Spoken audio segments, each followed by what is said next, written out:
Muy buenas noches, amigos, bienvenidos una vez más a su programa preferido de fin de semana, Luna Valiente Presenta. Hoy, como todos los sábados y también en repetición, los domingos estamos junto a ustedes para compartir un tema de actualidad y, como siempre, con un personaje importante de la República Dominicana. Pero antes de pasar a nuestro invitado especial en este programa, para todos ustedes, le queremos recordar que este programa se transmite todos los sábados en horario de 8 a 9 de la noche a través del canal 27 RNN HD, que está en todas las frecuencias de cable de la República Dominicana, al igual que en las principales compañías como Claro, Altiz, Win y Aster. También estamos en repetición los domingos a través de Vega TV por el canal 48 de Claro y 52 de Altiz de 5 a 6 de la tarde. Y ese mismo día, el domingo, Vega TV retransmite nuestro programa en el canal 1096 Optimum de Altiz para toda la costa este de los Estados Unidos, Nueva York y toda esa zona donde hay muchos dominicanos.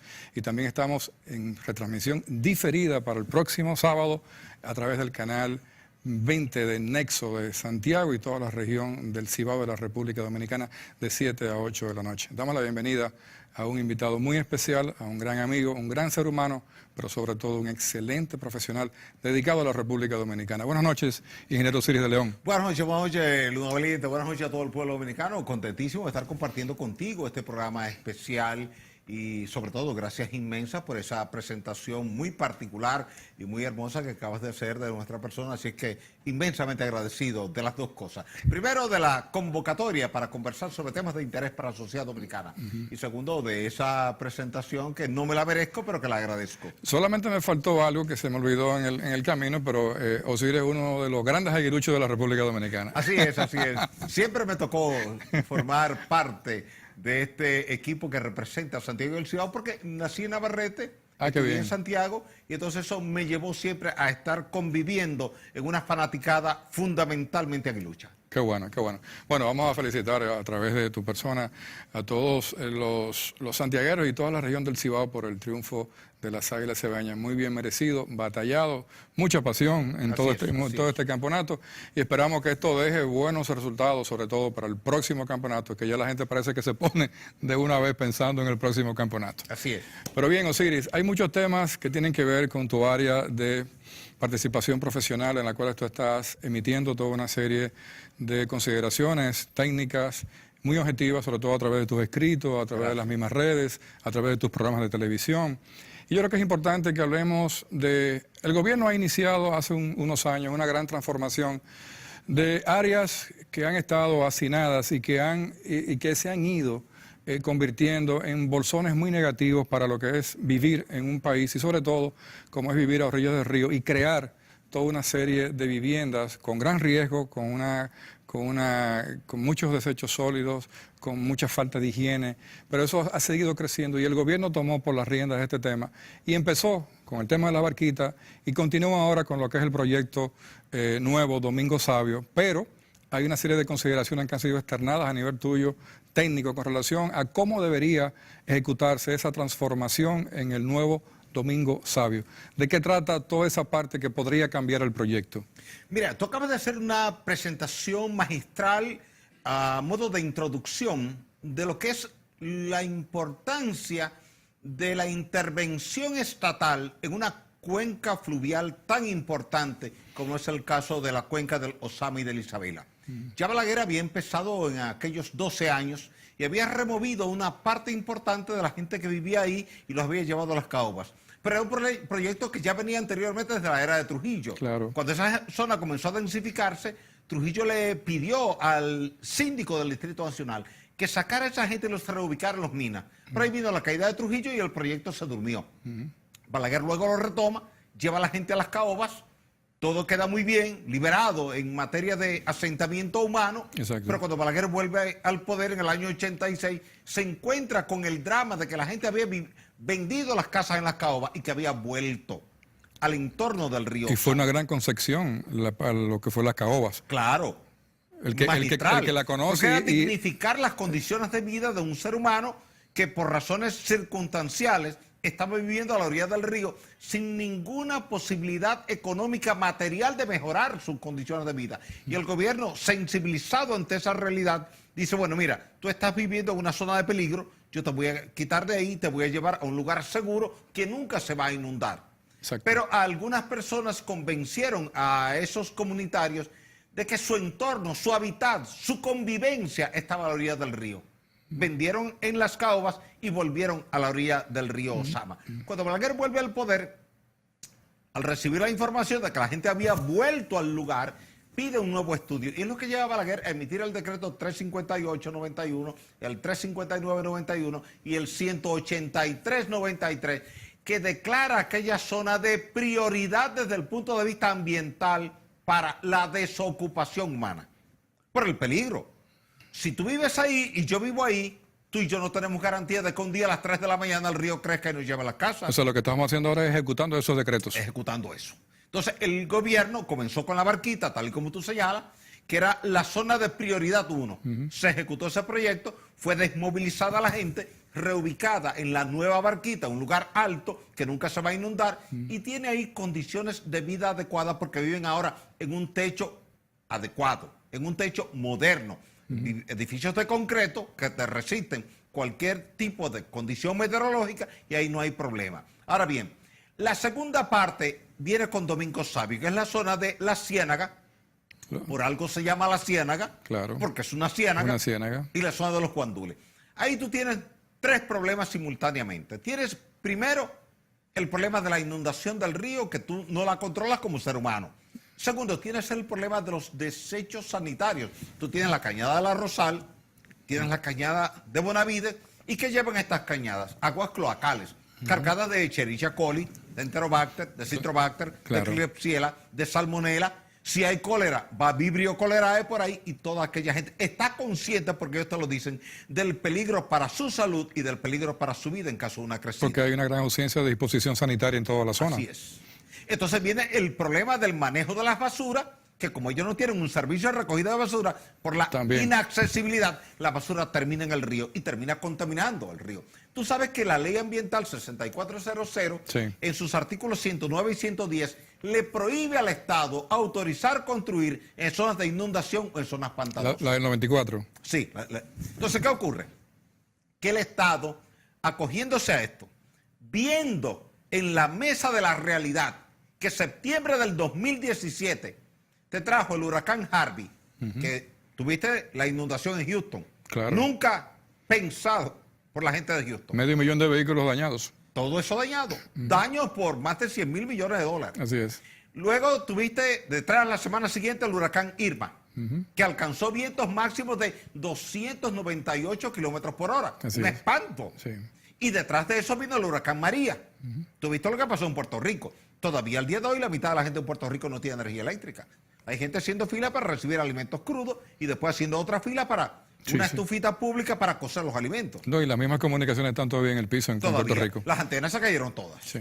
Porque todas estaban soportadas en rompeviento y no aguantaron esa carga de viento. Porque estaban pensadas para vientos de 150, 180, 190 kilómetros por hora. Pero no para vientos de 245 kilómetros por hora, que fueron los vientos con los que entró el huracán María a la parte sureste de Puerto Rico.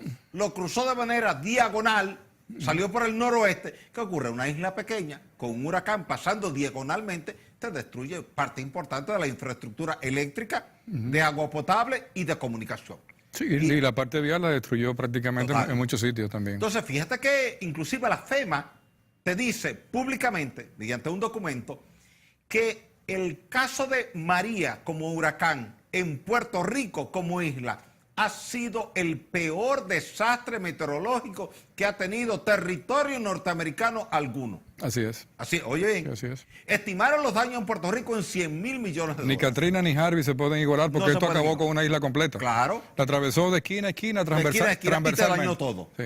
Todavía al día de hoy tú lo ves. Que en Katrina tú pudiste levantarte tiempo después. Sí. En el caso del huracán Sandy en Nueva York pudiste levantarte poco tiempo después. Pero el caso de Puerto Rico es distinto. Por ser un territorio insular, pequeño, tropical, entonces el impacto ha sido demoledor. Eso ha llevado al Banco Mundial a alertar a todos los países de la región de que debemos estar muy pendientes a las condiciones meteorológicas en la próxima temporada de huracanes, porque se pudieran eventualmente repetir escenarios parecidos a esa secuencia de Harvey, Irma y María. ¿Cuál fue la particularidad que tuvieron ellos tres que tú no la habías visto anteriormente ni yo tampoco? Bueno, atrás venía José, que subió un poco más rápido hacia arriba. Se fue por el norte. Sí. Y por suerte pero no venía en cadena. Claro. Fíjate qué pasa. Comenzaron como tormentas tropicales y en pocas horas subieron a huracanes mayores. Cuando lo que tú estás acostumbrado a ver, Luna Valiente, es que comienza como tormenta y 2 días después sube a huracán categoría 1, 1 o 2 días después sube a huracán categoría 2 y así sucesivamente va subiendo la escalera. Aquí subieron de golpe. Harvey, que llegó al Golfo de México como tormenta tropical, en 4 horas era un huracán categoría 4. Y por eso te produce tanto daño. Pero lo mismo te hizo Irma.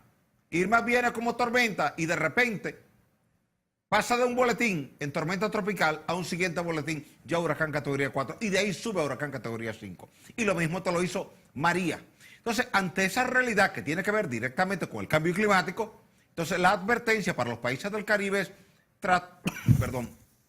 tratemos de tener la menor cantidad posible de personas en zonas vulnerables a inundaciones, porque a partir de ahora cualquier cosa puede ocurrir en materia meteorológica en la temporada de huracanes. Y eso ha llevado al gobierno a considerar que, como tenía a mano un informe elaborado por el Cuerpo de Ingenieros de Estados Unidos, que te decía que hay una franja que llamamos franja A, que tiene 80 metros de ancho, que va del puente Francisco del Rosario Sánchez, o puente de la 17, al puente Juan Bosch, que esa franja tiene un riesgo de inundación de al menos una vez cada 10 años, porque su periodo de retorno es de 10 años. Entonces tiene una franja B con un periodo de retorno de 25 años, que está entre la cota 3 y la cota 5, y la otra franja, que está entre la cota 5 y la cota 10, tiene un periodo de retorno de 50 años.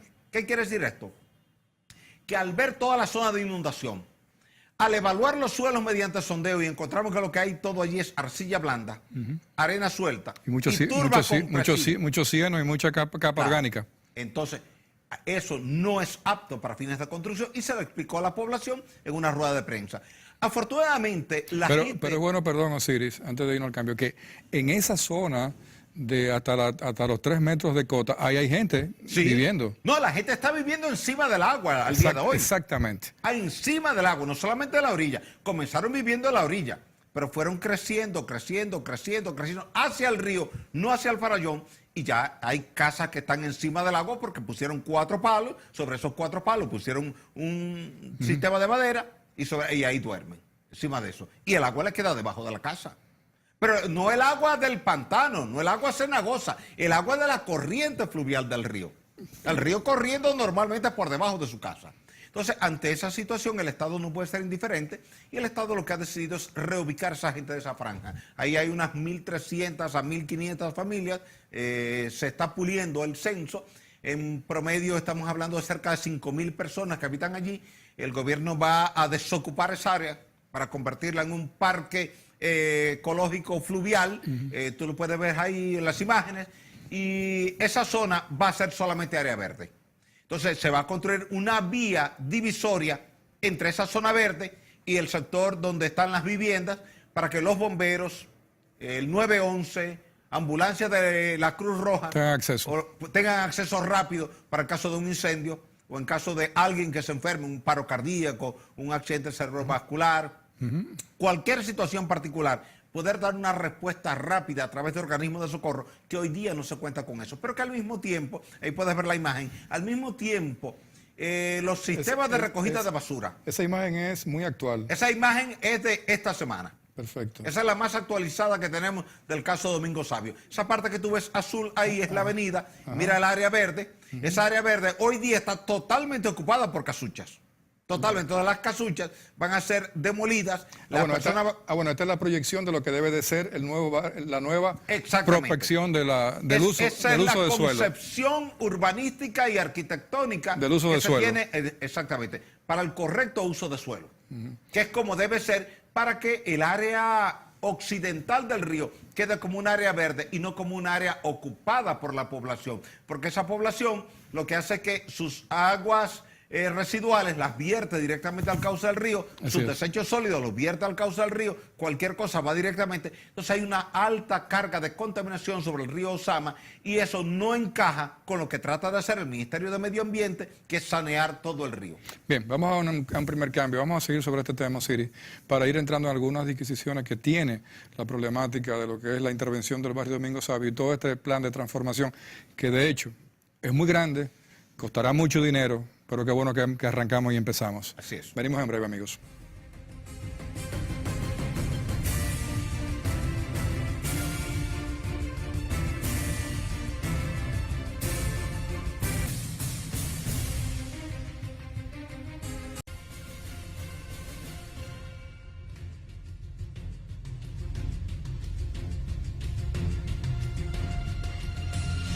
Bien, qué interesante, Osiris, escuchar de viva voz tuya esta explicación, que sobre todo mucha gente a veces se confunde y quiere también trastocar los planes y las intenciones que son reales de un gobierno de ir resolviendo grandes problemas, sobre todo en esta área urbana.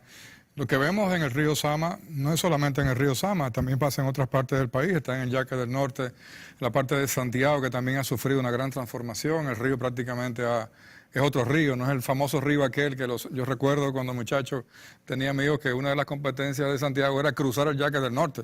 Pero ¿quién se atrevía a hacerlo? Había que ser muy buen nadador. No, habían técnicas para eso y dice, tú te tiras aquí, ahora tú sabes que vas a caer allá, porque se aprovechaba la corriente para mantenerse a flote. Pero ya eso no se ve. Lo que se aprovecha son otras cosas que lo mantienen a flote. Así es. Sí. Pero toda esa transformación y esa intervención conlleva también de que las personas que viven ahí, estén conscientes, quieran avanzar y quieran recibir la ayuda del Estado. Porque también pasa, quizás, como pasó en las caobas, que la gente se va, que la gente vende, que la gente no pernota, que la gente no entiende que lo que quiere un gobierno es sencillamente cambiar su calidad de vida. Claro. Entonces, ¿cómo se está armando eso? Porque evidentemente cuando se dice que 1.300 familias se va a cambiar el estatus y claro, la transformación de Barrio Domingo Sabio no es construir edificios. No, en lo absoluto. Toda la parte vial, la parte sanitaria, la parte eléctrica, escuelas, estancias infantiles, reconstruir un sistema de alcantarillado sanitario, exacto, un sistema de iluminación eléctrica. Exacto. Reconstruir casas que están en mal estado. Claro, reconstruir casas que están en mal estado y conectividad vial con todo el entorno. Así es. O sea, conectividad este-oeste y norte-sur. ¿Y la gente cómo se está comportando ahora? Porque ven la experiencia de la barquita. Justamente cuando se entrega la barquita ya había una gente al frente pidiendo que estaban en la lista pero que no aparecían. Sí. Entonces eso va creando, claro, el gobierno tiene que ser muy cauto, muy estratégico de identificar realmente los que han pernotado por 5, 10, 15, 20 años en esa estructura de vida tan negativa. ¿Cómo se está haciendo toda esa transformación? Mira, se va llevando de manera segmentada porque tenemos 3 escenarios distintos. Está el escenario del ciudadano que vive allí porque su estilo de vida está allí, pero su casucha es de él. Está el ciudadano que vive allí, pero su casucha no es de él está alquilado. Él alquiló una pieza ahí, o alquiló 2 piezas ahí. Entonces él se va a alquilar en el nuevo barrio Domingo Sabio. Pero el dueño de eso no vive ahí. Y hay un tercer escenario de un individuo que vive ahí, pero alquiló una pieza ahí. Pero eso podría dar al traste, que cuando se termine todo, el barrio Domingo Sabio esté vacío, porque nadie pernota ahí. Entonces, en el inventario, Urbe hizo un censo de población, vivienda y ocupación. Exacto. Y se encontró con esos 3 escenarios. Entonces lo está manejando de forma separada, cada escenario. Porque al final, con quien el gobierno tiene una responsabilidad primaria es con el que vive ahí, con el que está ahí, no con el que está viviendo de ahí, que es distinto. Claro. Hay gente que está viviendo de ahí. Y muestra de eso es que en los primeros censos se ha encontrado con personas que tienen casas ahí, pero que ya habían recibido casas en la barquita. Entonces se les ha llamado, ¿no? Pero mire, le dimos una casa a usted en la barquita y como usted aparece ahora aquí en los Guandules o aparece aquí en la Ciénaga. No, es que yo tengo esa casita ahí también hace mucho. O sea que también hay inversionistas de oportunidad. Claro. Pero eso está siendo identificado y está siendo segregado. Pues mira qué interesante, porque entonces tratamos esos temas y la gente ve las imágenes de esos barrios y dice, bueno, eso es pura pobreza, pura miseria, pero hay otra gente también. Claro. y utilizan la pobreza y la miseria esa pobreza para explotar para el lucro. Exactamente. Lamentablemente. Entonces el Estado por eso está haciendo un censo bien detallado. Bien detallado. Y lo está puliendo cada día para que el que vaya a ser el beneficiario sea el que realmente necesita la asistencia del Estado. O sea, porque ese debe ser el papel del Estado. Asistir a quien realmente necesita de la asistencia estatal. No a quien está aprovechándose de una situación marginal de pobreza para él obtener lucro personal. No, así no. es, así es. Entonces, esto está quedando bien. Afortunadamente, la gente está entrando en razones. Después de la rueda de prensa, donde Patricia y yo, pues, planteamos cuál es la realidad del entorno, cuál es la condición meteorológica del área, cuál es el riesgo de inundación que se tiene en función de la condición meteorológica y cuál es la realidad de los suelos blandos que están ahí. Entonces ya ahora la gente está en mayor apertura de conversación y la gente reconoce, primero, que está en una zona de peligro, segundo, que el entorno está altamente contaminado de aguas cloacales y tercero, que ellos están en un lugar inadecuado y que tienen que ser desplazados. Por tanto, ya no están poniendo resistencia, sino que hay un proceso abierto de diálogo muy amigable, mediante el cual ellos quieren que la ayuda que el Estado les dé sea la más adecuada a su realidad económica. Pero Urbe está evaluando cada realidad económica particular para fines de la asistencia económica que le va a dar a cada persona. Yo recuerdo que hace varios años el Banco Interamericano de Desarrollo hizo un proyecto sobre la recuperación del río Sama, pero nos damos cuenta hoy en día por el gran hacinamiento y la gran cantidad de familias que están en las márgenes, no solamente del río Sama, que este es un proyecto de nación.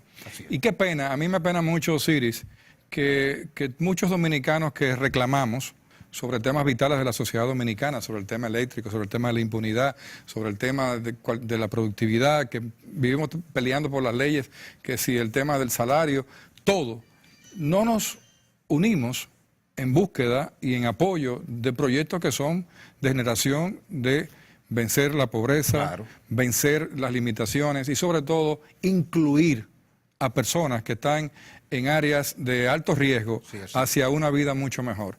Y eso lo digo porque este proyecto en el cual tú participas como asesor también amerita de muchos recursos. Así es. O sea, estamos hablando, hoy es Barrio Domingo Sabio, pero mañana se va a ir a la parte de Capotillo, se va a mover hacia la parte más hacia allá de Sabana Perdida y va a continuar con otras barquitas, otras barquitas. Y todo eso tiene que llegar hasta un punto en donde dejemos de ver lo que vemos hoy en nuestra ciudad. Esa es la idea. Pero eso tiene que ser parte de un proyecto nación. Así es. Y así se está manejando hoy día. Fíjate que para la nueva barquita... O sea, lo que quiero decir es que eso no es un proyecto de Danilo Medina. Eso tiene que ser, lo inicia, pero tiene que continuar. Exactamente. Tiene que tener continuidad. Mira, para la barquita se gastaron 4.000 millones de dólares. Y aquí hay un presupuesto de 2.000 millones de dólares. Estamos hablando ya de una inversión de 6.000 de dólares. De pesos, sí. 6.000 millones de pesos. Y esos 6.000 millones de pesos que salen del presupuesto nacional, que salen de los fondos que aportan los contribuyentes cuando compran combustible o cuando van y pagan sus impuestos a la Dirección General de Impuestos Internos o cuando importa algo a través de las aduanas, ese dinero se está invirtiendo para reducir vulnerabilidad, mejorar condiciones de vida de un segmento importante de la sociedad que por razones circunstanciales terminaron viviendo allí. Entonces, como tú dices, eso tiene que ser un proyecto de nación donde se articule todo el mundo, gobierno y oposición, empresariado y obrero, iglesia y cualquier ciudadano, sindicatos, todo el mundo partidos debe políticos, participar con una visión de ayudar a ese segmento de la población a mejorar sus condiciones de vida. Y sin dudas, antes de ir al cambio, que la recuperación y la reconversión conllevan a que las personas tengan mejor calidad de vida, por ende pueden dormir mejor, se pueden educar mejor cuando hay acceso a educación, cuando hay acceso a salud, cuando hay niños en tanda extendida, cuando hay estancias infantiles. Todo es un modelo completo. O sea, no es simplemente decir, los trasladé y después se mudaron y vendieron. No, queremos que se queden ahí, que produzcan y que generen riqueza. Se está hablando de 6 escuelas y se está hablando de 2 estancias infantiles y se está hablando de 2 liceos. Entonces es una inversión que está haciendo el Estado para mejorar las condiciones de vida de esa gente. Porque cuando la escuela te queda más cerca, la estancia infantil te queda más cerca, el liceo te queda más cerca, entonces ya tú tienes mayores posibilidades de que tus hijos tengan una buena educación y puedan llegar mañana a la universidad y obtener un título profesional como tú y como yo. Así es. Una de las cosas que deberían ya hacer el gobierno es evaluar los de las barquitas antes y esos mismos hoy en la nueva barquita para que se pueda ver realmente cómo ha sido su cambio de vida. Vamos a un cambio y venimos en breve.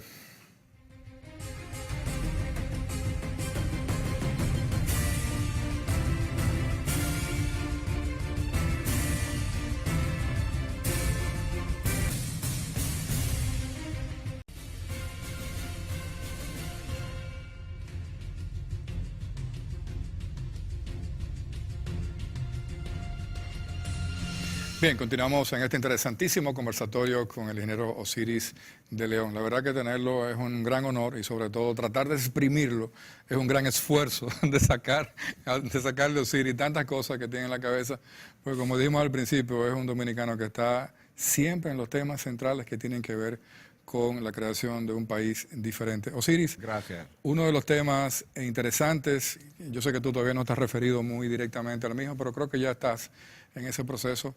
Está basado en el tema minero y en la nueva concesión que ha sido otorgada a Goldquest, la compañía canadiense, para explotar a nivel de subsuelo una mina de oro en la zona de San Juan de la Maguana.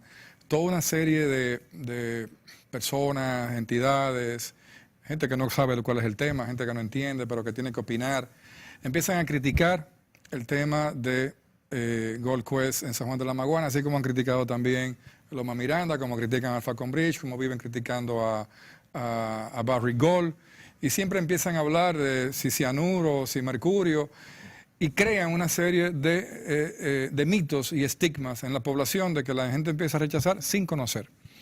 Tu opinión sobre la explotación la concesión para la explotación en el Valle de San Juan. Es un área en donde ya hay gente que dice que ya va a afectar ríos. Mira, ese es un buen tema a debatir y me alegra que la iglesia ya esté opinando sobre el tema, que los agricultores de San Juan estén opinando sobre el tema y que muchos sectores estén opinando sobre el tema, porque esto va a conducir a un debate interesante de tipo técnico, académico, científico, conceptual. No el tema sobre la base del rumor de que Juan opina de que van a usar cianuro y a lo mejor tú le preguntas qué es el cianuro y no tiene idea de qué es el cianuro. La minería hace 30, 40 años, ¿es la minería de hoy? En lo absoluto. Hace 30 o 40 años tú no tenías las leyes ambientales que tú tienes hoy día. Las leyes ambientales vienen a partir de la cumbre de Río de Janeiro de 1992. Quiere decir que de 1992 para el presente la minería ha cambiado diametralmente en todo el mundo. Y la tecnología para explotarla también. Ha cambiado obligatoriamente. Tú no tenías una ley ambiental aquí hasta el año 2000. Exacto. Pero el año 2000 fue ayer, Luna Valiente. Sí. No, pero estábamos muchachos. Eso fue ayer. Yo recuerdo cuando yo amanecí en la casa de Antonio Tomé, junto con Plinio Cabrera, Andrés Allén, el profesor Marcano, preparando el primer borrador de esa ley ambiental, porque éramos consejeros científicos de la Comisión Nacional para el Medio Ambiente y nos habían encargado trabajar en un anteproyecto de ley ambiental para entonces presentarlo al Congreso y que el Congreso entonces comenzara a debatirlo internamente. Mira, este proyecto de la minería del Romero, donde se va a explotar oro, cobre, plata y un poco de zinc, el depósito minero está a 200 metros de profundidad. La metodología de explotación de una mina no la define Luna Valiente, no la define Osiris de León, no la define el presidente de la República de turno. La define la naturaleza con la ubicación donde está el mineral. Exacto. Digamos, para simplificarlo, que tú vas a hacer un pozo. La profundidad de tu pozo para tú sacar agua para tu finca o para tu casa, no la defines tú, la define la profundidad del acuífero. Si tú vas a hacer el pozo en Oviedo, tienes que hacer un pozo de 800 metros. Pero si tú lo vas a hacer aquí en la capital, en la avenida Bolívar, lo haces solamente con 40 metros. Exacto. Entonces, la profundidad de tu pozo depende, no de ti, no depende de la compañía perforista, depende de la profundidad que esté el agua. Es lo mismo con la minería. La profundidad de la explotación minera depende de la profundidad a la que está el depósito. Aquí estamos hablando de que el oro, la plata, el cobre y el zinc están a 200 metros de profundidad. No hay ninguna forma humana posible de tener una minería superficial a cielo abierto. Tú estás obligado a hacer un túnel por el lateral de la montaña y a través de ese túnel luego llegar al sitio del depósito, comenzar a hacer galería y extraer el mineral. Por tanto, tú no vas a tener que cortar un solo árbol, uno solo. no vas a tener que remover una sola carretilla de suelo. Ni va a afectar ningún río subterráneo. No va a afectar, no, que no hay río subterráneo porque la roca que hay ahí es volcánica. Claro. Entonces, las rocas volcánicas, como lo que vemos ahí, formación tireo, no permiten el paso del agua subterránea porque no tienen porosidad primaria. No, y no hay acceso. Es impermeable. Impermeable, exactamente. O sea, tú coges una piedra, es como que tú coges una piedra y le eches agua, agua y tú ves que el agua corre por encima. Mira, hay una forma muy fácil de tú darte cuenta si el subsuelo absorbe agua o no. Tú chequeas si hay ríos superficiales o no. Tú vas a los Haitises y aunque te caen 1.700 milímetros de lluvia al año, tú no ves un solo río superficial. ¿Por qué? Porque todo el agua se infiltra. Ahora, te vas a la cordillera central, donde te caen 3.000 milímetros de lluvia y encuentras cientos y cientos de ríos. ¿Por qué? Porque el agua no se puede infiltrar y está obligada a correr en superficie. Eso es lo que pasa en San Juan. Te dice, bueno, pero ahí hay un bosque húmedo. No, no se trata de que sea un bosque húmedo o un bosque seco.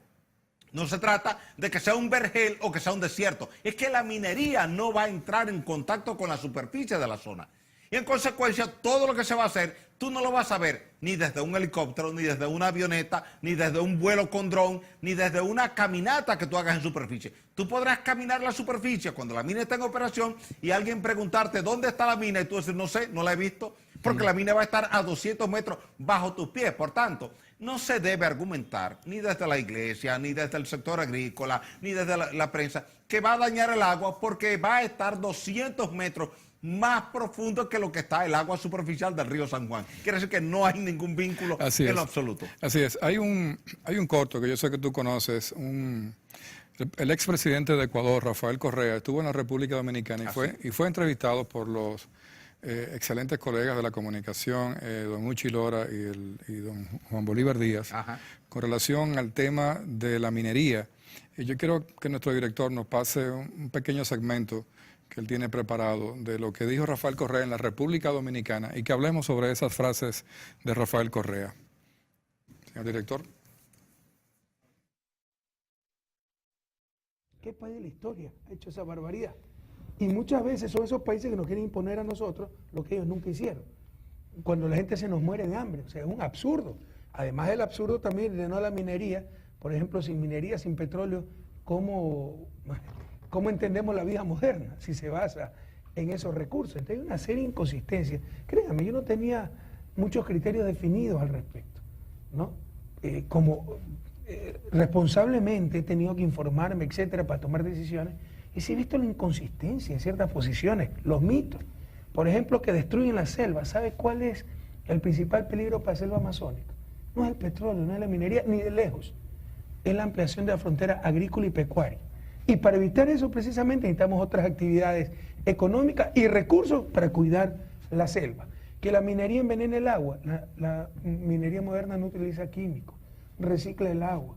Y todo eso lo ponemos en los contratos. Y la mayor fuente de contaminación del agua dulce ecuatoriana son las aguas servidas de las ciudades, pero de lejos. Y para remediar eso, se necesitan miles de millones de dólares, que paradójicamente...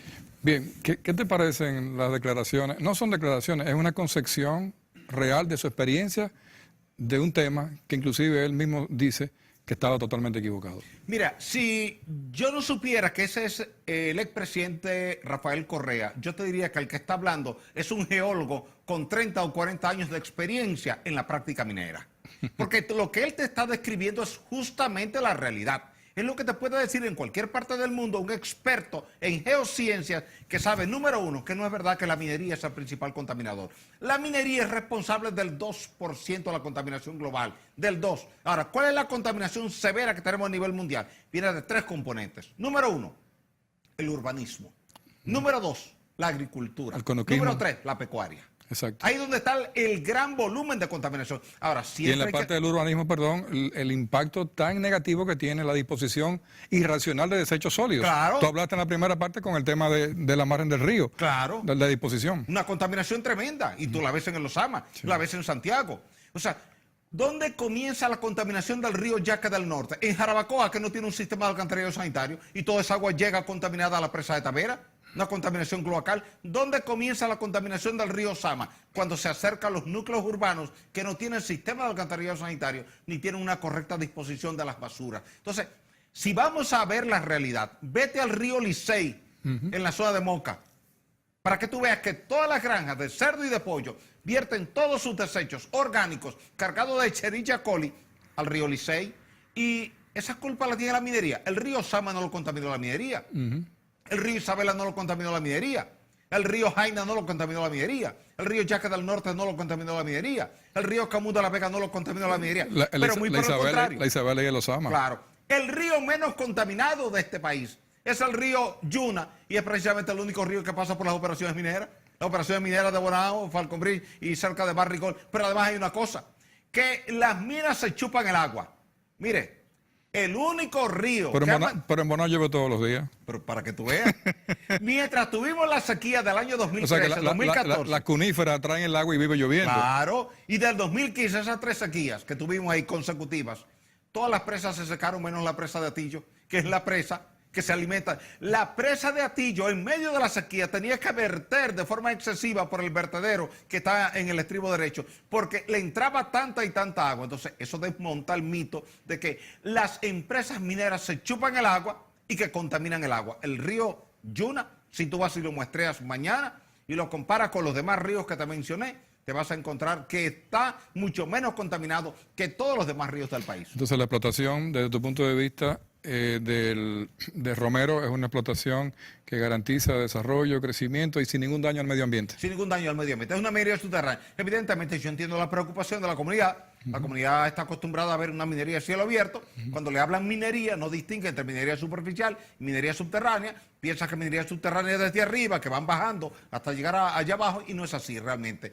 Es una minería totalmente distinta. Tú no la has visto aquí en el país, yo no la he visto aquí en el país. No, porque nunca hemos tenido en República Dominicana una minería subterránea de esa dimensión. Porque hay una minería subterránea, pero es artesanal. Sí. La del ámbar y la del Larimar. Sí. Pero eso no entra dentro de estos esquemas que estamos planteando aquí. Yo creo que el Ministerio de Energía y Minas actuó de forma correcta cuando autorizó esta explotación dentro del marco de la Ley Minera 146/71. Ahora le corresponde al Ministerio de Medio Ambiente y Recursos Naturales, en virtud de la Ley Ambiental 6400, conocer la evaluación de impacto ambiental y el plan de manejo y adecuación ambiental, y en función de eso establecer los parámetros con los cuales esa operación minera va a estar funcionando. Pero no creo que sea elegante que estemos fomentando confrontación entre el sector agrícola, el sector minero y el sector ambiental, porque al final del día los 3 sectores se necesitan el uno al otro. Así es. Vamos a nuestro último cambio y seguimos con otro tema interesante en este conversatorio con el ingeniero Osiris de León.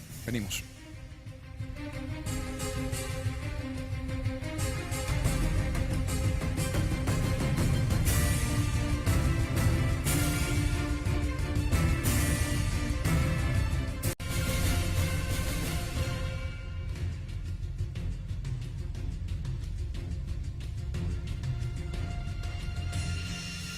Bien, seguimos ya en la parte final. Yo creo que siempre con Osiris tendremos que pensar en un maratón científico, pero aprovechar su parte científica. El ingeniero Osiris de León ha sido nombrado por el gobierno central de la República Dominicana como asesor en geociencia, sismicidad y temas que tienen que ver con desastres naturales.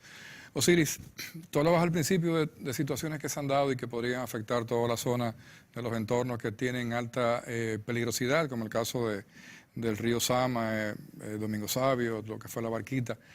Pero nos crea una gran preocupación y nos crea, no desaliento, pero sí parece que ya todos tenemos que estar atentos. Y dentro de la atención está la planificación, la preparación de planes más fuertes de contingencia, porque evidentemente el mundo ha cambiado y el Caribe en los últimos 3 años ha cambiado bastante. Noviembre de 2016, lluvias torrenciales por 2 meses, le costaron al gobierno 44.000 millones de pesos, 14 provincias en emergencia y todo lo que tú sabes que pasó en la costa, en la zona norte. 2017, la experiencia de habernos salvado en tablita, como dirían en el campo, de Irma y María, pero sin embargo ver lo que pasó en Puerto Rico, un desastre total, pero evidentemente, y como se ha dicho, y como ha recomendado inclusive la misma NASA, que las cosas se van a ir complicando. ¿Cuáles son las medidas que se están tomando para tener, no los planes de contingencia del COE, sino hay muchas cosas que deben de cambiar? La infraestructura, las construcciones, los letreros en las calles, todas las cosas tienen que crearnos una conciencia diferente. ¿En qué estamos cambiando? Mira, lo primero que nosotros tenemos que cambiar es el código de carga de viento. porque nuestro código de carga de viento no llega a 300 kilómetros por hora. Recuerda que cuando hablamos de que Irma desarrolló vientos máximos sostenidos de 298 kilómetros por hora, ese es el viento máximo sostenido durante al menos un minuto. Pero tenía ráfagas de 350 kilómetros por hora. Es cierto. Y una ráfaga de 350 kilómetros por hora te puede tumbar una pared que no está diseñada para soportar esa carga de viento. Entonces ahí tenemos que hacer un esfuerzo para actualizar nuestro código de ¿Quién tiene construcción. que hacer eso? Eso es el Ministerio de Obras Públicas y Comunicaciones. Bueno, pues, tiene que encargarse de eso. Pues entonces el ministro Gonzalo Castillo, que es tan adelantado en las acciones, ponernos en eso automáticamente. Sí. Ya yo se lo he mencionado y el Departamento de Normas está revisando el tema del Código de Construcción en materia de carga de viento, porque eso es fundamental. Segundo, nosotros tenemos, y eso lo conversaba el pasado sábado con Frank Rainieri, tú sabes que tenemos un solo radar Doppler en el país, Es cierto. que está instalado en el Aeropuerto Internacional de Punta Cana, pero tú no tienes acceso a ese radar hoy día, no. Está desconectado del sistema. Frank Rainieri me prometió allí que para dentro de los próximos 3 meses ya va a estar en línea, que se está actualizando toda la plataforma, porque la tecnología cambió. Entonces había un problema de incompatibilidad entre hardware y software. Entonces ya hoy día todo eso se está cambiando para tener ahora un sistema mucho más moderno, mucho más efectivo, mucho más funcional y que tú como ciudadano y yo como ciudadano pueda tener acceso rápidamente a esa información de ese radar Doppler. Explícale rápidamente a nuestra teleaudiencia. Yo conozco lo que hace el Doppler, que es el que mide la concentración de lluvias. ¿Qué hace el Doppler para poder tener prevención rápida? Mira, el Doppler no es más que un radar que tiene 2 antenas, una antena emisora y una antena receptora. Y ese impulso que emite, que es un impulso electromagnético que viaja a la velocidad de la luz, 300.000 kilómetros por segundo, va, choca con la lluvia, regresa, lo lee, entonces toda esa información entra a un procesador y el procesador te dice dónde es que esa lluvia está cayendo. Y a partir de ahí entonces tú emites las alertas correspondientes. Entonces tú puedes ver cuáles son las zonas de peligro en una determinada zona del país. Ese radar te cubre desde la zona de Punta Cana, Bávaro, Macao, hasta un poquito más al oeste de Santo Domingo. Quiere decir que con eso tendríamos información importante de las condiciones meteorológicas y le ayudaría al Centro de Operaciones de Emergencia, que está ahí articulado con la Defensa Civil en los planes de evacuación, porque tú puedes establecer dónde es que tú tienes mayor precipitación pluvial que te está produciendo mayor inundación y en función de esa inundación tú saber dónde tienes que ir a evacuar rápidamente a esa gente. Y como vamos a tener, por el tema del cambio climático, cada año fenómenos más extremos, entonces necesitamos complementar con al menos 2 radares más, instalarlo en 2 partes distintas del país, uno para el suroeste, que te cubre la zona de Barahona, Pedernales, San Juan, y otro que te cubre la zona del Cibao y Costa Norte. Con eso tendríamos cobertura total del territorio nacional y tendríamos capacidad para gerenciar mejor los fenómenos naturales que tienen que ver con las vaguadas, con las tormentas y con los huracanes. Eso es importantísimo. Pero como tú dices, el tema de la construcción. Hay mucha construcción informal en la República Dominicana que no está pensada para carga de viento. La mayoría. Y se te puede caer todo eso. Fíjate lo que pasó en San Martín. Fíjate lo que pasó en Guadalupe. Fíjate lo que pasó en Dominica. En Dominica quedó destruido total. Destrucción total. ¿Por qué? Porque las edificaciones no estaban construidas para esas cargas de viento. Entonces ahora estamos obligados, de la mano del Ministerio de Obras Públicas y Comunicaciones, con la colaboración del Colegio de Ingenieros, Arquitectos y Agrimensores, convencer a la clase ingenieril dominicana de que ahora hay que pensar en una carga de viento de 300 kilómetros por hora. Yo pienso que tú deberías de reunirte también con la gente de Acoprovi, con doña Susi Gatón. Mi amiga y hermana Susi Gatón. Sí, amiga y hermana también nuestra, que es una gran innovadora y que está siempre enfocada en esos temas. El tiempo se nos ha terminado, Siri, pero qué pena. Rápidamente, esas son situaciones, pero hay situaciones que son peores. Lo que vivimos en Montecristi, el siempre problema de Arenoso, de la inundación y la subida del Bajo Yuna, eso ameritan también de grandes transformaciones en los cauces. Sí. Y que la gente piensa que es porque las cosas han podido cambiar, pero también la gente lo que ha hecho es que se ha mudado a los cauces que eran originales de esos ríos anteriormente, y cuando se ven en el medio, bueno, pues se ven inundados. Así es. Mira, toda esa zona de Arenoso, Villarriba, Ceiba de los Pájaros, Los Contreras, Los Peinados, es zona de inundación. Esa zona nunca debió haber sido ocupada por el ser humano hasta llegar al área de Guaraguao, donde está el último peaje de la carretera. Exactamente. Ahí se necesita obligatoriamente una reubicación de una parte importante de la población y dejar ahí solamente la parte agrícola. y que los asentamientos humanos estén fuera del área de inundación. Pero también tiene que hacer lo mismo para la línea noroeste. Fíjate, toda esa zona de Castañuela hasta Montecristi, todo eso se te inundará. Cuando tú vas a ver por qué se te inunda, es que la gente vive en una cota susceptible de inundación con cualquier vertido desde la presa de Tavera que pase de 250 metros cúbicos por segundo. Pero eso lo podemos ver en el mismo puente antes de llegar al cruce de Samaná y que divide. Así es el puente de Río Yuna. En el puente de Río Yuna, que tú ves que la gente está viviendo por debajo del muro. Entonces, evidentemente, si el muro subió hacia arriba, bueno, pues entonces tapó a la gente que está viviendo abajo. Claro. Un total desastre. O sea, qué pena que se nos termine el tiempo. Así es, una pena. Pero tú y yo sabemos que el tiempo aquí es muy estricto. Gracias por estar con nosotros Gracias siempre. a ti, Luna Valiente, y gracias al pueblo dominicano por permitirnos este diálogo. Gracias, hermano. A ustedes, amigos, la gracia de siempre, que la pasen bien. Muy buenas noches.